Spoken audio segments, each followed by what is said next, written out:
Good morning, students. Today I will discuss with you firstly now SMS. So ये जो SMS है उस SMS के बारे में आप सभी लोग समझ पा रहे हैं. SMS मीन्स ये आपका है सॉप मीन्स साबुन. साबुन से आपको लगातार 20 सेकंड तक हाथ को वॉश करना है, धुलना है. देन आपका ये मास्क है, उस मास्क को आपको हमेशा पहन के रखना है. हमेशा का सेंस यहाँ पर ये है कि जब भी आप कहीं भी बाहर निकले हुए हैं, भीड़ में हैं, तो आपको मास्क पहन के रखना है. और नेक्स्ट आपका है एस, जो सोशल डिस्टेंसिंग को मेंटेन करता है. इस सोशल डिस्टेंसिंग का मतलब है कि आपको किसी के भी बीच में अगर आप कहीं पर हैं तो ध्यान रखना है कि आपके और दूसरे के बीच में जो 2 मीटर्स माने 2 मीटर या 6 फीट की जो दूरी होती है उसे आपको बरकरार करना है, प्रोसेस में लेना है. ओके. इसके बाद हम लोग बात करेंगे आज जो हमारा सीबीएसई के बेस पर आप देख पा रहे हैं कि जो वीडियो है वो क्लास 1 सीबीएसई के स्टूडेंट्स के लिए है. क्लास 1 सब्जेक्ट बिजनेस स्टडी ये सीबीएसई के स्टूडेंट्स के लिए है. और ये जो हमारा अगला जो वीडियोस बन रहे हैं, हमारी जो प्रिपरेशन चल रही है, हमारी जो क्लासेस चल रही है वो चल रही है 30% डिडक्शन के बेस पर. उस बेस पे हम बात करेंगे. तो हमारा जो टॉपिक है आप देख पा रहे हैं सामने आपके, जो हमारा अगला टॉपिक है, हमने ऑलरेडी हमारे 2 टॉपिक कंप्लीट हो चुके हैं. जो हमारा पहला था सिग्निफिकेंस ऑफ मैनेजमेंट और दूसरा था प्रिंसिपल ऑफ मैनेजमेंट. हम एक रिवीजन की बात करेंगे. अगर प्रिंसिपल ऑफ मैनेजमेंट की अगर हम बात करें, मैनेजमेंट की बात करें तो हम लोग अगर मैं एक प्रश्न करूंगा, बस पूरा का पूरा जो चैप्टर बेस है आप सब लोग समझ पा रहे हैं कि हमारा जो पूरा का पूरा चैप्टर बेस है ना, वो प्रिंसिपल ऑफ मैनेजमेंट वो 14 प्रिंसिपल पर बेस्ड है. तो अगर मैं आप सभी से किसी से भी पूछूं कि क्या मुझे कोई भी 14 प्रिंसिपल ऑफ मैनेजमेंट बता सकता है, तो सभी लोग बोलेंगे यस. लेकिन लगा होगा, बट लगा होगा. क्या? कोई बोलेगा प्रिंसिपल ऑफ मैनेजमेंट, कोई बोलेगा डिवीजन ऑफ वर्क, कोई बोलेगा ऑर्डर, कोई बोलेगा स्पेक्टिव क्रॉप्स. लेकिन अगर हम सारे काम को मैनर में और सिस्टम में करते तो क्या हम इस चीज को सिस्टम में नहीं याद कर सकते? क्या हम इसे सिस्टम में लर्न नहीं कर सकते? कर सकते हैं. Means we can learn in a very systematic way the 14 principle of management. So with the help of this normal sense means that इस छोटे से दिमाग के साथ हम छोटी सी प्रोसेस और प्रक्रिया के साथ हम आपको भी दिखाते हैं हम उसे कैसे लर्न कर सकते हैं. सो हमें सिस्टम को फॉलो करना होगा. हम एक ऑर्डर की बात करते हैं. जब हम ऑर्डर की बात करते हैं तो हमें भी ऑर्डर में चलना होता है. सो मैं आपको एक फॉर्मूला बता रहा हूं छोटा सा.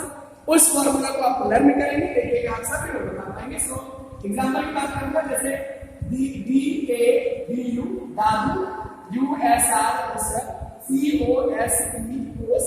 अब आपका आता है साइन मीन्स SI और साइन मीन्स ये जो आप देख पा रहे हैं ना, ये देखिएगा ध्यान से, ये 14 है. देखिए क्या काउंट करता हूं, 1 2 3 4 5 6 7 8 9 10 11 12 13 and then 14.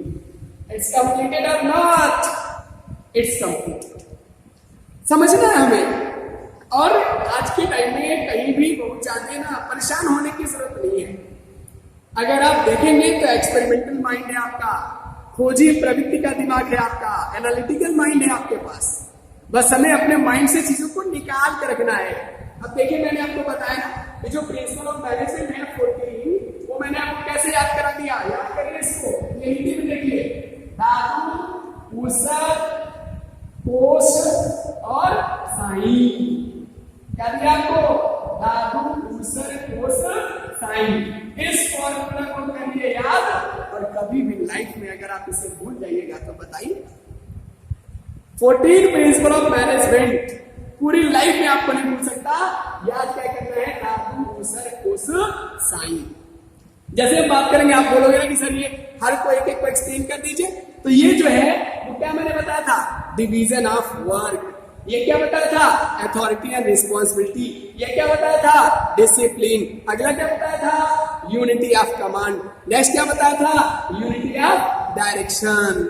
अगला क्या बताया था? सब ऑर्डिनेशन नॉट इंडिविजुअल। नेक्स्ट क्या बताया था? रेम्यूनरेशन। उसके बाद क्या बताया था? Centralization and decentralization. उसके बाद क्या बताया था? स्केलर। अब देखिए यहाँ पे क्या उसका ऑर्डर, क्या गया? Scalar of chain. ये क्या गया? ये क्या गया आपका? बोलिए। यहाँ पे आ गया रेम्यूनरेशन ऑफ एम्प्लॉइज। तो इस तरीके से हम जब बात करेंगे, यहाँ पे हम बात करेंगे इसकी इक्विटी की बात करेंगे। इसकी इक्विटी का इसका यस का मतलब बताइए, कोई भी बताएगा? Yes, stability of person. क्या बोला? Stability of person. इसका एक का मतलब बोलिए। आप सभी ने पढ़ रखा है, लेकिन क्यों नहीं हम बता पाते हैं? क्योंकि जब हम सिस्टम से नहीं करेंगे, हम प्रॉपर तरीके से नहीं जाएंगे, तो हम उसे नहीं बचा सकते। इसका है आपका क्या? इनिशिएटिव। और लास्ट आप सबको पता होगा स्प्लिट दी क्रॉप्स, और ये हमेशा एग्जाम में पूछा जाता है। आप ध्यान देंगे कि हम बात करना डिवीजन ऑफ वर्क होता है आपका, ये रेम्यूनरेशन ऑफ एम्प्लॉइज होता है। ध्यान दीजिए, डिवीजन ऑफ वर्क है, रेम्यूनरेशन ऑफ एम्प्लॉइज है, और स्प्लिट दी क्रॉप्स है। ये हमेशा एग्जाम में पूछे जाते हैं। तो प्लीज इंश्योर करो, आप सभी लोग प्लीज इंश्योर करो, और ये 14 प्रिंसिपल आपको अच्छे से याद होने चाहिए। इसलिए आज मैंने रिवीजन के तौर पर यह वीडियो आपको दिया। छोटी सी बातें और करूंगा, उसके बाद आज के इस वीडियो को क्लोज करूंगा, देन नेक्स्ट वीडियो आपको दूंगा। अब हम बात कर रहे हैं, ध्यान दीजिएगा, बहुत ही बड़ी बात है। बेफिजूल में किताब के चक्कर में पढ़ के हमें ज्यादा पढ़ने की जरूरत नहीं है, बिल्कुल ध्यान दीजिएगा। और सिर्फ टॉपिक आपका बिजनेस एनवायरमेंट है। इसमें आपको क्या पढ़ना है? ध्यान दीजिए, सिर्फ concept and importance of business environment. ध्यान रखिएगा, पढ़ना है सिर्फ concept and importance of business environment. Then आपको पढ़ना है डायमेंशन ऑफ बिजनेस एनवायरमेंट। पढ़ा होगा आपने, डायमेंशन की बात करूंगा। इसको हम छोटे से तरीके से बोल सकते हैं एलिमेंट्स ऑफ बिजनेस एनवायरमेंट। इसके 5 एलिमेंट्स हैं।